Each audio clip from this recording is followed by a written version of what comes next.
Au nom du Père et du Fils et du Saint-Esprit. Amen. La paix de Jésus soit dans votre maison, sa paix et sa joie. Alléluia. Eh bien, mea culpa, désolé. J'ai inversé Saint Matthieu et Saint Marc. Donc la parole du jour, elle est bien en Saint Marc chapitre 12, versets 1 à 12, et non pas en Saint Matthieu chapitre 12, versets 1 à 12. Voilà. Ça m'arrive assez fréquemment de lire Saint Marc alors que c'est Saint Matthieu. Voilà, enfin ça m'arrive fréquemment de confondre, des fois je m'en aperçois, mais merci à la personne qui m'a alerté. Donc Saint Évangile selon Saint Marc, on va y arriver, à la grâce de Jésus, chapitre 12, donc Saint Marc, versets 1 à 12. La parabole des vignerons assassins. Jésus se mit à leur parler en parabole. Un homme a planté une vigne, il l'a entourée d'un mur, et il a creusé un pressoir et bâti un abri pour le garde. Et puis il l'a remise à des fermiers, pendant que lui s'en allait à l'étranger. Quand la saison en est venue, il envoie un serviteur pour rencontrer les fermiers et recevoir de leurs mains le fruit de la vigne.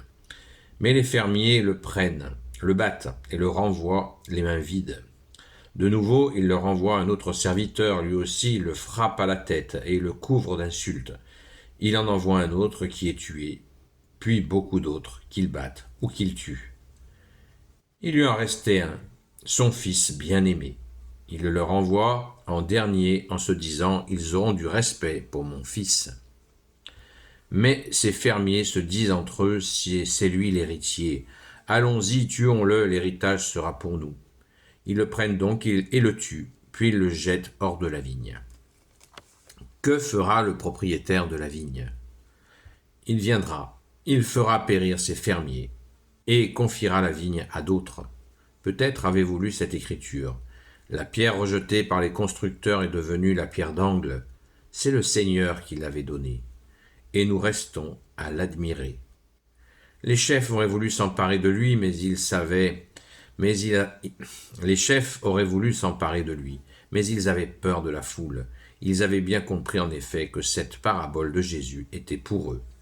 Ils le laissèrent là et s'en allèrent. Qui sont ces chefs qui veulent assassiner Jésus? Eh bien, ce sont les responsables du temple, de la synagogue et des synagogues qui veulent, pas tous certainement, mais qui veulent faire périr Jésus. Cette parabole est extrêmement précise et montre bien tout le déroulé de ce qui s'est passé avec les prophètes que le Père de Jésus, notre Père, a envoyé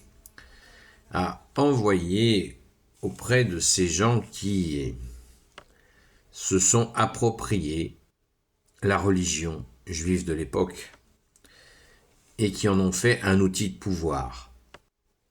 Ça, ni pour le Père, ni pour le Fils, ni pour le Saint-Esprit, ça ne peut pas passer. Ça n'est pas acceptable. Tout a été donné par amour. On ne peut pas utiliser la religion à des fins de pouvoir sur les gens et puis bien sûr faire l'inverse. Fais ce que je dis et fais pas ce que je fais. Et c'est toute la métaphore de cette parabole qui est très claire, très très claire. Ceux qui ont été tués avant Jésus, eh bien sûr, ce sont des prophètes. Ils ont été nombreux à avoir été assassinés. Et le mot est lâché en verset 6. Après tous ces efforts du Père pour faire comprendre cette relation d'amour qu'il veut avec ses enfants et qu'il ne veut pas de ces questions de pouvoir en mode « fais ce que je dis mais fais pas ce que je fais », au verset 6, il lui en restait un serviteur, son fils bien-aimé, et il le leur envoie en dernier en se disant « Ils auront du respect pour mon fils, le Messie, Jésus, le fils bien-aimé. » C'est bien de toi, Jésus, dont il est question là. Mais ces fermiers se disent entre eux, c'est lui l'héritier, allons-y, tuons-le. Voilà. C'est ce qui s'est passé, mais ils n'avaient pas prévu que Jésus ressuscite. Alléluia, la mort n'a eu aucun effet sur lui.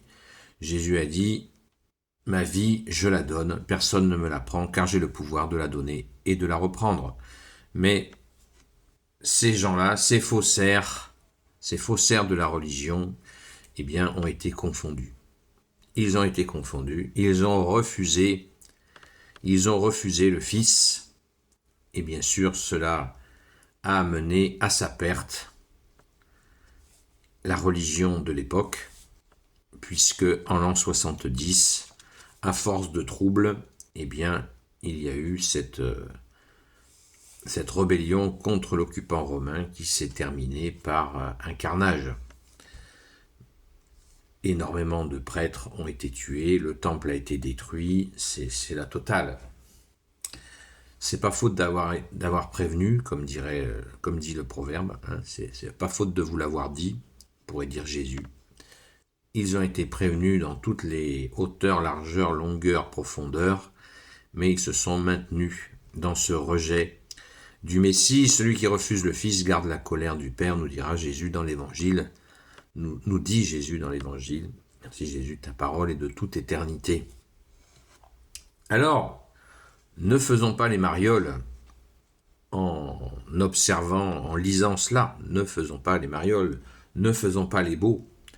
Parce que nous, qui faisons partie de l'Église catholique, ne croyons pas que la révélation nous appartient, qu'on en est propriétaire, comme ces gens se sentaient absolument propriétaires de la vigne. La vigne, c'est produit le vin, et le vin, c'est la joie de Dieu, cette allégresse. Le premier miracle, le miracle de transformation de l'eau en vin, c'est pour amener la joie de l'Évangile. Donc si nous, catholiques, nous sommes au service de la vigne qui produit ce vin, si nous sommes les sarments qui donnons du fruit, ben si nous nous laissons aller, eh bien, il en sera de même certainement pour nous. Donc, réveillons-nous, mettons en pratique la parole de Jésus afin qu'il ne nous arrive pas la même chose. Soyons attentifs à mettre en pratique ta parole. Ô Jésus, ce matin, je parlais de miséricorde, de charité, mais aussi de vérité. Vérité et charité, ça va ensemble. On ne peut pas séparer l'un de l'autre, comme on ne peut pas séparer l'amour de la vérité. Pensons-y, nous ne sommes pas propriétaires de ta révélation, ô Jésus, nous sommes au service de cette révélation en la mettant en pratique. Nous sommes au service de ta parole, de ton enseignement, ô Jésus. Nous sommes à ton service, simple ouvrier,